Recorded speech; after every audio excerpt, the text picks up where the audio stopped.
కేంద్ర బడ్జెట్లో వ్యవసాయ రంగానికి జరిగిన మేలు ఏంటి అనే దాని మీద రకరకాల చర్చ జరుగుతూ ఉంది.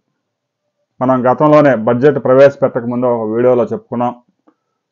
రైతులకు ఇచ్చిన కిసాన్ క్రెడిట్ కార్డు లిమిట్ ఏదైతే ఉందో 3 లక్షల నుంచి 5 లక్షలకు పెంచబోతూ ఉన్నారని బడ్జెట్ రాకముందే మనం వీడియోలో చేసుకున్నాం. మనం చెప్పినట్టే బడ్జెట్లో 3 లక్షల నుంచి 5 లక్షల రుణ పరిమితి ఏదైతే కిసాన్ క్రెడిట్ కార్డు ఉందో దాని మీద పెంచారు. వ్యవసాయ రంగానికి చేసిన పెద్ద మేలుగానే చెప్పవచ్చు. ఎందుకంటే ఒకేసారి 3 లక్షల నుంచి 5 లక్షలు పెంచారు. 3 లక్షల నుంచి 3.5 లక్షలు 4 లక్షలు చేయలేదు. ఒకేసారి దాదాపుగా 40% పెంచడం అంటే అదేం సామాన్యమైన విషయం కాదు. ఇక వ్యవసాయ రంగానికి వ్యవసాయ అనుబంధ రంగాలకి 1,47,000 కోట్ల రూపాయలు కేటాయించారు. ఈ 1,47,000 కోట్లలో 1,40,000 కోట్లు ఎరువుల రాయితీలకే పోతాయి. ఇక మిగిలేదు 7,000 కోట్లే. ఇక ఈ పప్పు దినుసులు ఏదైతే ఎర్ర కందిపప్పు, దీన్ని ఇప్పటికే సూడాన్ నుంచి దిగుమతి చేసుకుంటా ఉన్నాం, పరుగు పోతా ఉంది భారతదేశానికి అని చెప్పి మనం గతంలో వీడియో చేస్తున్నాం. కందిపప్పు దిగుబడి అంటే కంది పంట దిగుబడి పెంచేందుకు, ఆ పురుగును తట్టుకునే రకాలను డెవలప్ చేసేందుకు, మంచు ఇలాంటి వాతావరణాన్ని తట్టుకునే రకాలను డెవలప్ చేసేందుకు 1,000 కోట్ల రూపాయలతో మిషన్ ప్రారంభించారు. ఇలాంటి మిషన్లు 1983 నుంచి రకరకాల మిషన్లు వచ్చినాయి. పప్పు పంటల ఉత్పత్తిలో నేటికి భారతదేశం స్వయం సమృద్ధి సాధించలేకపోయింది.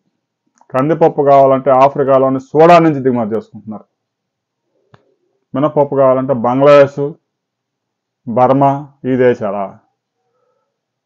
మార్కెట్లో ధరలు పెరిగితేనేమో వెంటనే రంగంలో దిగుమతి చేసుకుంటారు. రైతు సోదరులకు గిట్టుబాటు కాకుండా చేస్తారు. కందులకి, మినుములకి రైతులకి క్వింటాకి 15,000, 16,000 ధర దక్కేలాగా చూస్తే పంట విస్తీర్ణం పెరిగిద్ది. రైతు సోదరులు కూడా కష్టపడి మంచి మంచి వెరైటీస్ తీసుకొచ్చి సాగు చేసే అవకాశం ఉండదు. అలా చేయరు. రైతుకి గిట్టుబాటు కాకుండా చేస్తారు. విదేశాల నుంచి ఎక్కువ రేటు కొనుక్కొచ్చి జనానికి అమ్ముతూ ఉంటారు. మరి ఇదేమి సరదానో అర్థం కాదు. ఇక బీహార్లో ఒక పంటకి ఒక విచిత్రమైన పంట, అది మనకి ఇక్కడ బండేది కాదు, మకానా అంటాం. ఆ పంటకి ఒక బోర్డు ఏర్పాటు చేశారు. ఆ బోర్డు ఏర్పాటు అంటే మనకు పసుపు బోర్డు ఎలాగైతే వచ్చిందో అలాగనే ఆ మకానా పంటకు కూడా బోర్డు ఏర్పాటు చేశారు.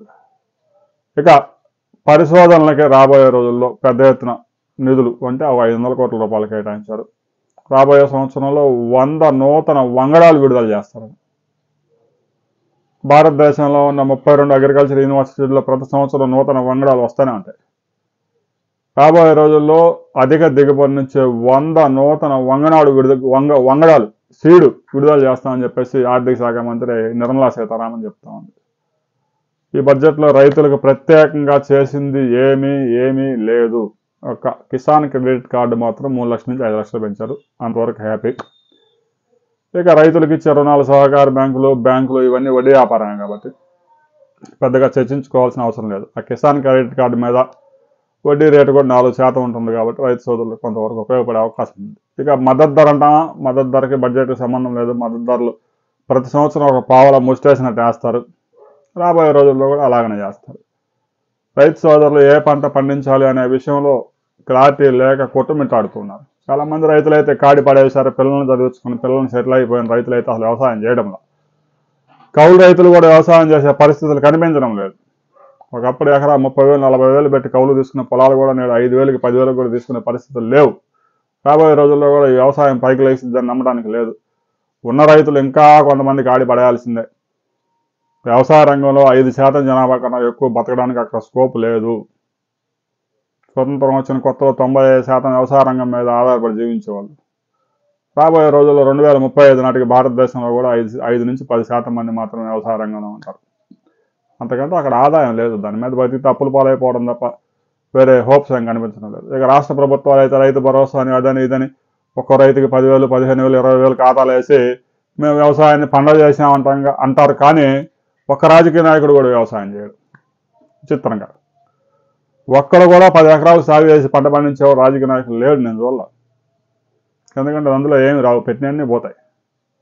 ఒక ఎకరా వరి పంట సాగు చేయడానికి 45,000 రూపాయలు ఖర్చు అవుతా ఉంటే అమ్మితే 38,000 వస్తాయి. చివరికి రైతుకి ఆ చెత్త కూడా మిగలట్లేదు హార్వెస్టర్లు వచ్చిన తర్వాత. రాబోయే రోజుల్లో వ్యవసాయ రంగం బాగుపడుతుందా లేదా అనే దాని మీద మేధావులతో ఒక లైవ్ కార్యక్రమం చేపడదాం. ప్రతి ఒక్కరూ పాల్గొనండి, కామెంట్ చేయండి, మీ అభిప్రాయాలు కూడా తెలియజేయండి.